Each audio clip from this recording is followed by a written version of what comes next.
Welcome to Shahi effect. Feminism എന്ന വാക്കിന് ഇപ്പം അത്ര വലിയ ഡെഫിനിഷൻ്റെ ഒന്നും ആവശ്യമില്ല. കാരണം അത് മനസ്സിലാവുന്നില്ല എന്നുള്ളതേ ഉള്ളൂ.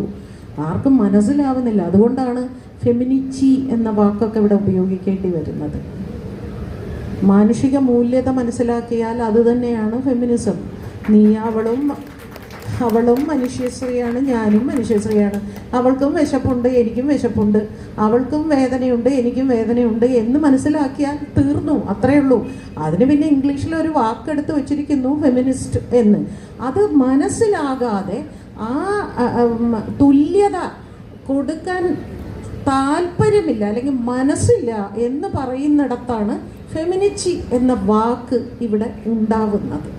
പിന്നെ നേരത്തെ ഇപ്പോൾ ഇവിടെ പറഞ്ഞ മാതിരി ഒരു കാലത്ത് ഇല്ലായിരുന്നു എന്ന് ഞാൻ പറഞ്ഞതിൻ്റെ കാര്യം, അന്ന് ഞാൻ ജീവിച്ച ഒരു കാലഘട്ടമാണ്. ഞാൻ പഠനം നടത്തിയതോ എഴുതിയതോ അല്ല, ഞാൻ ജീവിച്ച ഒരു കാലഘട്ടത്തിൽ എനിക്ക് വളരെ വ്യക്തമായിട്ട് അറിയാം. തിയേറ്ററിൽ ഒരിക്കലും ആരാണ് നിങ്ങളുടെ നടൻ എന്ന് ചോദിച്ചിട്ടില്ല. ആരാണ് സംവിധായകൻ എന്നായിരുന്നു അന്നത്തെ കാലത്ത് ചോദിച്ചിരുന്നത്.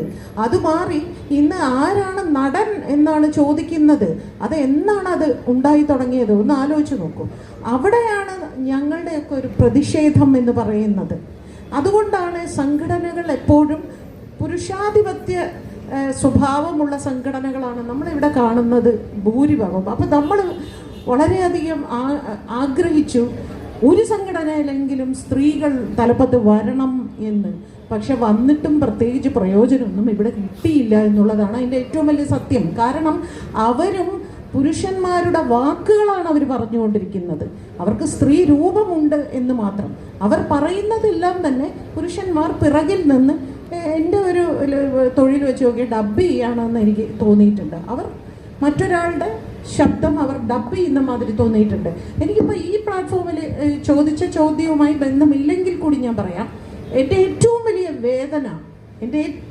വേദന എന്നത് ഈ പെൺകുട്ടി ഇവളിത് അനുഭവിച്ചപ്പോൾ ഇവിടെയുള്ള ഒരു സംഘടനയും അവളെ ഒന്ന് വിളിച്ചിട്ടില്ല, അവളെ ഒന്ന് കാണാൻ പോയിട്ടില്ല, അവളെ ഒന്ന് ആശ്വസിപ്പിച്ചിട്ടില്ല. ഇപ്പോൾ ഈ വിധി വരുമ്പോൾ വെറുതെ അവളോടൊപ്പം എന്ന് പറയുകയല്ലാതെ എന്താണ് ഈ അവളോടൊപ്പം ചെന്ന് അവളെ കൈക്കൊന്ന് പിടിക്കൂ, അവളെ ഒന്ന് ചേർത്ത് പിടിക്കൂ, ഞങ്ങളുണ്ട് നിന്റെ കൂടെ എന്ന് ഒരാൾ പോലും ഇവിടെ പറയുന്നില്ല. പിന്നെ നിങ്ങൾക്കെല്ലാം അറിഞ്ഞുകൂടാത്ത കുറേ അധികം അനീതികൾ ഇവിടെ ഇൻഡസ്ട്രിക്കുള്ളിൽ നടക്കുന്നത് നിങ്ങൾക്കറിയാം. ഇപ്പം ഈ വിഷയത്തിൽ ഈ കേസിൽ പെട്ടിരിക്കുന്ന ഈ നടൻ എത്രയോ കാലങ്ങളായിട്ട്, അതായത് അദ്ദേഹത്തിന് ഇവിടെ ഒരു തിയേറ്റർ മാർക്കറ്റും ചാനൽ മാർക്കറ്റ്, ആദ്യം നമുക്ക് ചാനൽ മാർക്കറ്റായിരുന്നു, പിന്നെയാണ് OTT വന്നത്.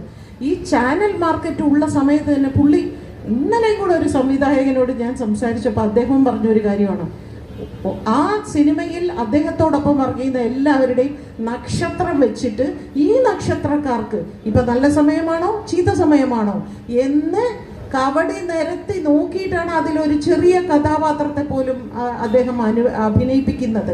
അത് ഇല്ല, ഇന്ന് രേവതി നക്ഷത്രക്കാർക്ക് ഇനി ഒരു 3 മാസം ചീത്തയെന്ന് പറഞ്ഞാൽ രേവതി നക്ഷത്രക്കാർക്ക് അവസരമില്ല.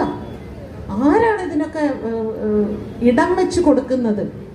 എവിടെ നിന്നാണ് ഇങ്ങനെ ഒരു മാറ്റത്തിലേക്ക് സിനിമ മാറിയത് എന്ന് ചോദിച്ചാൽ തീർച്ചയായിട്ടും ഇതെല്ലാം അയാൾ വരുമ്പോൾ, ഇയാൾ എന്ന് പറയുന്ന ഒരാളല്ല, ഇവർ എല്ലാവരും വരുമ്പോൾ ജയ് വിളിക്കുന്നത്. ഇന്ന് ഞാൻ ഉച്ചയ്ക്ക് ഒരാളെ കണ്ടു. ഇവിടെ ഹേമ കമ്മിറ്റി റിപ്പോർട്ട് വന്നപ്പോൾ ഒരു നടന് വേണ്ടി ഇവിടെ കിടന്ന് എല്ലാവരും ഒളിവിൽ പോയി നെട്ടോട്ടം കൊടുത്ത ആ നടൻ തിരുവനന്തപുരത്ത് ഒരു നടൻ്റെ വീട്ടിലായിരുന്നു. ആ നടനെ ഞാൻ ഇന്ന് ഉച്ചയ്ക്ക് കണ്ടപ്പോൾ നിങ്ങളൊക്കെ കൂടെയാണ് ഇങ്ങനെ ഒരു ഇത് ഇവിടെ ഉണ്ടാക്കിയത്. ഒരു പെൺകുട്ടി ഈ അവസ്ഥയിലെത്താനുള്ള കാരണം നിങ്ങൾ കൂടിയാണ് എന്ന് മുഖത്ത് നോക്കി പറയാൻ എനിക്ക് സാധിക്കുന്നത് എന്തുകൊണ്ടെന്ന് വെച്ചാൽ എനിക്ക് നഷ്ടപ്പെട്ടാലും പ്രശ്നമൊന്നുമില്ല എന്ന് തോന്നുന്നത് കൊണ്ട് തന്നെ. Thank you.